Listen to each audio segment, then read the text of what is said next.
नमस्कार, आप देख रहे हैं ग्रैंड न्यूज नेटवर्क और मैं हूं आप सभी के साथ आयुषी। अब मेरे साथ देखिए न्यायधानी सहित प्रदेश भर से जुड़ी हुई तमाम खबरें।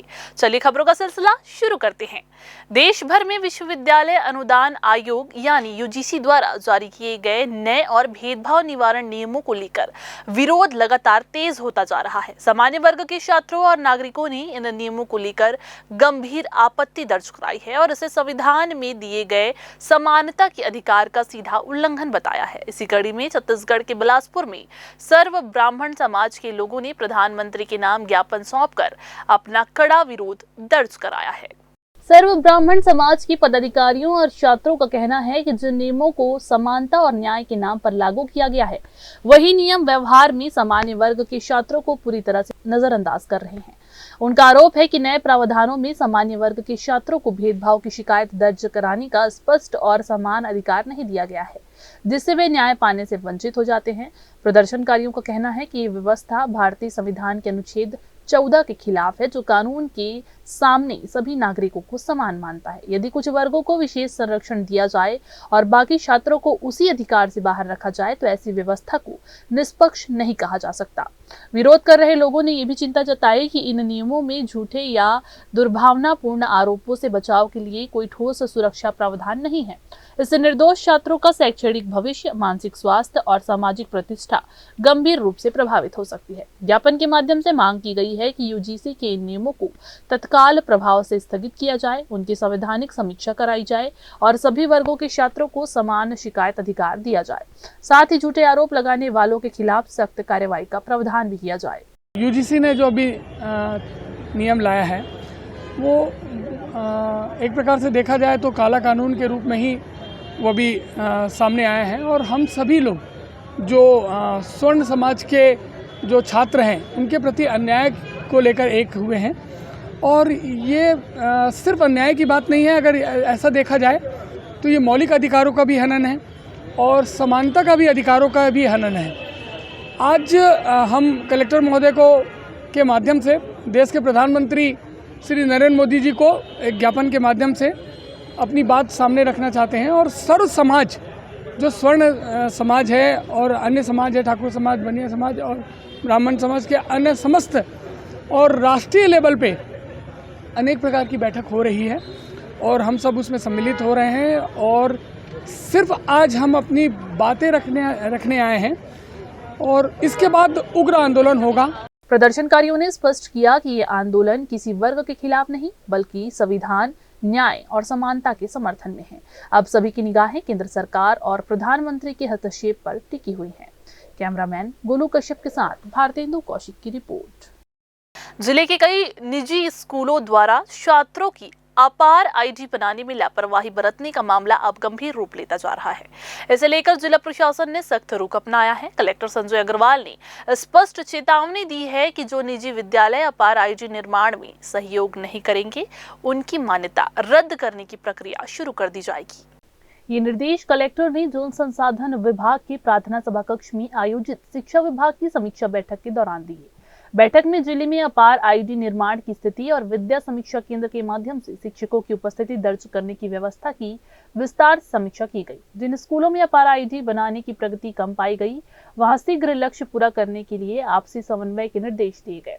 संकुल समन्वयकों ने ये बताया कि कई निजी स्कूलों की उदासीनता के कारण अपेक्षित प्रगति नहीं हो पा रही है। इस पर कलेक्टर ने जिला शिक्षा अधिकारी को ऐसे विद्यालयों को नोटिस जारी कर कड़ी कार्रवाई करने के निर्देश दिए। साथ ही जहां प्रगति धीमी है, वहां संस्था प्रमुखों की बैठक बुलाकर कार्य शीघ्र पूर्ण करने को कहा गया। कलेक्टर ने अपार आईडी कैंपों में बच्चों को सभी आवश्यक दस्तावेजों के साथ अनिवार्य रूप से उपस्थित कराने, कमजोर परीक्षा परिणाम वाले विद्यालयों को शैक्षणिक सुधार करने और स्कूल परिसरों के आसपास नशीले पदार्थों की बिक्री को रोकने के लिए निर्देश दिए। बैठक में ये भी जानकारी दी गई कि जिले के 500 स्कूलों को स्मार्ट टीवी उपलब्ध कराए जाएंगे, जिससे डिजिटल माध्यम से शिक्षा को और अधिक सरल और प्रभावी बनाया जा सके। बैठक में शिक्षा विभाग के वरिष्ठ अधिकारी और समन्वयक उपस्थित रहे।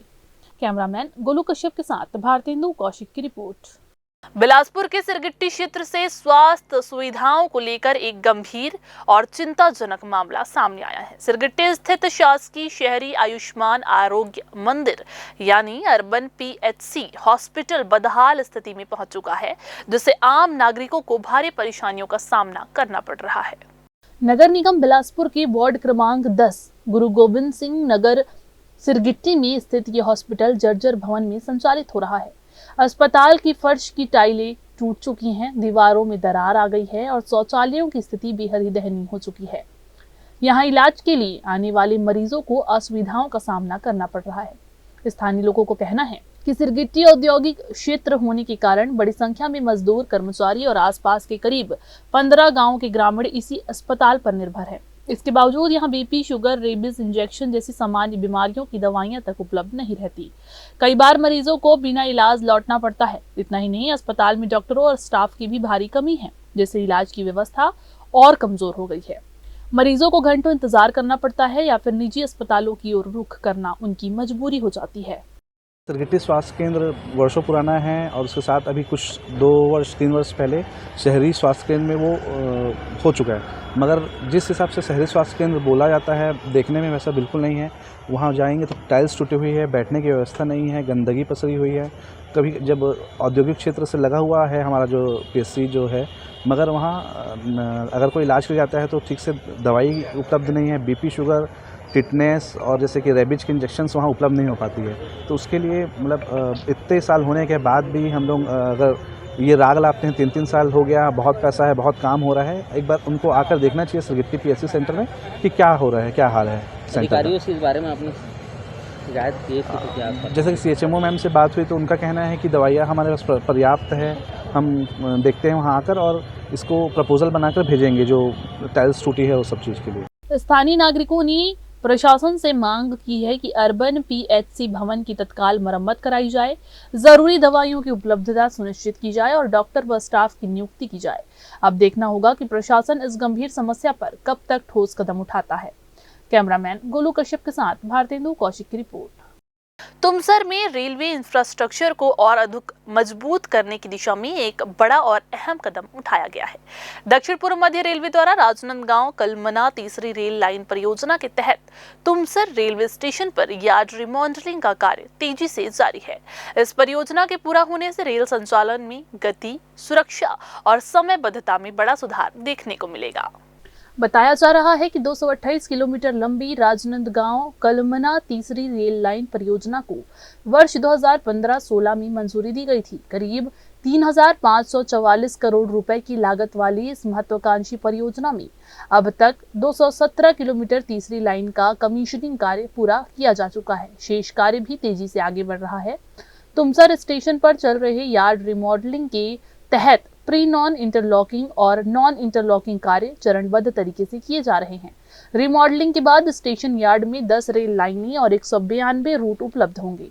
इसके साथ ही अत्याधुनिक इलेक्ट्रॉनिक इंटरलॉकिंग सिस्टम लगाया जा रहा है, जिससे ट्रेनों की आवाजाही और अधिक सुरक्षित और विश्वसनीय हो जाएगी। रेलवे अधिकारियों के अनुसार इस कार्य के पूरा होने से नागपुर दुर्ग सेक्शन में ट्रेनों का संचालन और अधिक सुचारू होगा, समय की बचत होगी और मालगाड़ियों की क्षमता में भी बड़ा इजाफा होगा। परियोजना के पूर्ण होने के बाद तुमसर एक आधुनिक, सक्षम और महत्वपूर्ण रेलवे जंक्शन के रूप में उभरेगा, जिससे क्षेत्र के विकास को नई गति मिलने की उम्मीद है। कैमरामैन राहुल ठाकुर के साथ भारतेंदु कौशिक की रिपोर्ट। इधर बिलासपुर इंदौर बिलासपुर नर्मदा एक्सप्रेस में अब यात्रियों को पहले से ज्यादा सुरक्षित और आरामदायक सफर का अनुभव मिलेगा। जी हां, रेलवे प्रशासन ने इस ट्रेन में अत्याधुनिक LHB कोच लगाने का फैसला किया है। दक्षिण पूर्व मध्य रेलवे के अंतर्गत संचालित गाड़ी संख्या 18234, 18233 नर्मदा एक्सप्रेस में पारंपरिक कोचों की जगह अब नई तकनीक वाले LHB कोच लगाए जा रहे हैं। ये ट्रेन बिलासपुर से 30 मार्च 2026 से और इंदौर से 31 मार्च 2026 से LHB कोचों के साथ संचालित होगी। रेलवे अधिकारियों के अनुसार LHB कोच आधुनिक तकनीक से लैस होते हैं, जब दुर्घटना होती है और या दुर्घटना की कोई परिस्थिति बनती है उसमें अधिक सुरक्षित माने जाते हैं। इनमें बेहतर ब्रेकिंग सिस्टम, मजबूत संरचना और आरामदायक सीटों की सुविधा होती है। जी हाँ, आपको बता दूं, LHB कोच शामिल होने से न केवल यात्रियों की सुरक्षा बढ़ेगी बल्कि यात्रा पहले से भी ज्यादा आरामदायक और शांत होगी। इसके साथ ही सीटों की संख्या में भी इजाफा होगा, जिससे ज्यादा यात्रियों को कंफर्म बर्थ मिलने की उम्मीद है। रेलवे का ये कदम यात्रियों को सुरक्षित, सुविधाजनक और विश्व स्तरीय रेल सेवा उपलब्ध कराने की दिशा में एक अहम पहल माना जा रहा है। बिलासपुर जिला के कोटा तहसील से एक बेहद गंभीर और संवेदनशील मामला सामने आया है, जहां 72 वर्षीय बुजुर्ग व्यक्ति प्रशासनिक कार्रवाई और कथित दबाव से परेशान होकर न्याय की गुहार लगा रहे हैं। ये मामला ग्राम बरद्वार निवासी रामेश्वर साहू से जुड़ा हुआ है, जिनका आरोप ये है कि नायब तहसीलदार द्वारा पारित आदेश के बाद से उन्हें लगातार मानसिक और शारीरिक रूप से प्रताड़ित किया जा रहा है। रामेश्वर साहू का ये कहना है कि वे जिस भूमि पर पिछले 50 से 60 वर्षों से निवास कर रहे हैं वो आबादी भूमि है और उस मकान का पट्टा पूर्व में जारी किया गया था। इसके बावजूद अवैध कब्जे का आरोप लगाते हुए उस पर जुर्माना लगाया गया और मकान खाली करने का आदेश दिया गया। इस आदेश की जानकारी उन्हें काफी देर से मिली, जिसके बाद उन्होंने अनुविभागीय अधिकारी के समक्ष अपील और स्थगन याचिका प्रस्तुत की है। आरोप ये भी है कि अपील लंबित होने के बावजूद बिना किसी पूर्व सूचना के उनके मकान की बाउंड्री वॉल को जेसीबी से तोड़ दिया गया और घर को नुकसान पहुंचाया गया। पीड़ित ने पड़ोसियों पर मारपीट, धमकी और जमीन हथियाने के प्रयास का आरोप लगाया है। बुजुर्गों का कहना है कि उन्होंने पुलिस थाने से लेकर वरिष्ठ अधिकारियों तक शिकायत की है, लेकिन अब तक कोई कार्रवाई नहीं की गई है। लगातार उत्पीड़न से वे और उनकी पत्नी भय और असुरक्षा में जीवन जीने को मजबूर है। अब पीड़ित ने जिला प्रशासन से निष्पक्ष जांच, दोषियों पर कार्रवाई और सुरक्षा की मांग की है। मामला संवेदनशील है, ऐसे में प्रशासन की अगली कार्रवाई पर सभी की नजरें टिकी हुई है। भेजा कब पट्टा वट्टा सब मिले, पट्टे में मैं अपन घर बनाया हूँ। हाँ पट्टा मिल गए थे। हाँ पट्टा मिले है। तो वो काबर करवाते तो घर लगा तोड़वाते। अब वो दुश्मनी, अब मोर लड़की सब ससुराल चल दी अपन हाँ। हम डोगरी डोगरा रहथन, मार पीट को रहा टाइम बे टाइम गाली गलौच लगा थे। काबर इसना करते तो जमीन लड़बे पर मोर जमीन ले ही ले है सब ला। और थाना पुलिस करते हैं, कोई सुनबे नहीं करे, ना तहसीलदार ना थाना पुलिस, उल्टा मोला मुइल गाड़ी देती।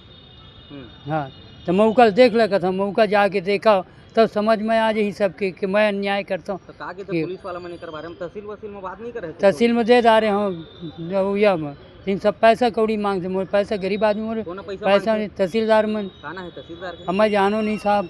कहाँ तहसीलदार? कोटा के। अच्छा तो वो बोल सकता क्या बोलते हो? तो कहते हाँ जाए देखेंगे, वैसे करेंगे, टरका देते। हाँ तो मोर में पटवारी कसो कागजात देख ले, आओ कुछ कर, मोर कुछ देख भी नहीं करे। हाँ वो जन कही तेरे होते पटवारी कोटे में रहते। मोर कहना कि मौका जांच कर ले, मोर जमीला मोला देन भाई अपन जमीला अपन ले लाए। हाँ मार पीट करे तो ओला कर तुम्हें केस करे तो मोर सुनाइए नहीं करे थे। पहले जमीन के इनका केस चला थे कि वो जमीन ला हड़पे बार वो रामचरण साहू है भगवाए बार केस करे है कि तोड़े ला 27 तारीख के तारीख दे है तो 27 तारीख में वो तोड़ दिए है वह बाउंड्री ला घर के तीर ले। कोना तोड़े है? रामचरण साहू मन जैसे तोड़े है कि प्रशासन तोड़े है? प्रशासन नहीं आ रही से वह कहते पटवारी और जैसे भी हम घर में कोई नहीं रहे हैं, मोर बाबू की तबीयत खराब रही दे रही सिवाय 4-5 दिन रख के मन दे है वो दिन पहली दी से घर तोड़े के वो मन 1 हफ्ता पहली दे है तो नहीं लेन कतरी से बाबू है तब वो दे के गए है वहाँ और ओखर बाद में उमन मारे पीटे है आंगन में सेफ्टी की वह तो निकली रामचरण ओखर दोनों बेटा संतोष हरि शंकर वो जमीन के नाम केस करे है ना तो ओकरे नाम से वो आए है के तब मारा थे केस घलम नहीं सुना थे के मारे पीटे रही से ला तो घूसा से तब मोर बाबू भर्ती रही से वह हॉस्पिटल में तो ओखर अभी उहें रही से तो मैं है ना सुनी से फोन करके बुलाई से तो मैं अपन घर लेके आए हम खुरदूर होला मोर अम्मा बाबू ला। हाँ मोरे यहाँ रहते और डर में नहीं जावा थे। दिन हो गए? एक हफ्ता ले ज्यादा हो गए, हॉस्पिटल ले लाए हैं ना तब फिर घर में। बिलासपुर के पुराना बस स्टैंड क्षेत्र में उस वक्त अफरा तफरी मच गई जब एक अनियंत्रित कार अचानक से सड़क किनारे स्थित एक दुकान में जा घुसी। मिली जानकारी के अनुसार ये पूरी घटना सिटी कोतवाली थाना क्षेत्र की है, जहां कार का चालक वाहन को बैक कर रहा था, लेकिन इसी दौरान कार अचानक से बेकाबू हो गई और तेज रफ्तार में दुकान के फ्रंट ग्लास को चकनाचूर करते हुए सीधे काउंटर तक जा पहुंची। हादसा इतना जबरदस्त था कि दुकान के सामने का हिस्सा पूरी तरह से क्षतिग्रस्त हो गया। हालांकि गनीमत ये रही कि इस दौरान काउंटर के पास कोई इंसान मौजूद नहीं था, जिससे बड़ी जनहानि टल गई। घटना के तुरंत बाद स्थानीय लोगों की भीड़ वहां पर जमा हो गई और पुलिस को इसकी सूचना दी गई। सिटी कोतवाली पुलिस अब इस मामले की जांच कर रही है कि ये हादसा किसी तकनीकी खराबी के कारण हुआ या फिर चालक की लापरवाही की वजह से। इधर बिलासपुर के गांधी चौक रोड पर सरेराह खतरनाक स्टंटबाजी कर लोगों की जान जोखिम में डालने वाले युवकों पर सिटी कोतवाली पुलिस ने बड़ी कार्रवाई की है। सोशल मीडिया पर वायरल हुए एक वीडियो में कुछ युवक चलती कार की खिड़कियों पर लटक कर जानलेवा स्टंट करते हुए नजर आए थे, जिसे रील बनाने के लिए इंस्टाग्राम पर साझा किया गया था। मामले की गंभीरता को लेते हुए पुलिस ने तत्काल एक्शन लिया और स्टंट करने वाले युवकों सहित लापरवाही से वाहन चला रहे चालक को भी अपनी गिरफ्त में ले लिया है। पुलिस ने न केवल घटना से इस्तेमाल की गई सफेद रंग की i20 कार को जब्त किया है, बल्कि मुख्य आरोपी की ड्राइविंग लाइसेंस को हमेशा के लिए रद्द करने की प्रक्रिया भी शुरू कर दी गई है। इसके साथ ही सभी आरोपियों के खिलाफ सख्त प्रतिबंधात्मक कदम उठाए गए हैं, ताकि शहर की सड़कों पर रील के नाम पर अराजकता फैलाने वालों को कड़ा सबक मिल सके। तो ये थी आज की बुलेटिन की तमाम खबरें। अगले बुलेटिन में फिर होगी आपसे मुलाकात। तब तक के लिए पूरी टीम के साथ मुझे दीजिए इजाजत। नमस्कार।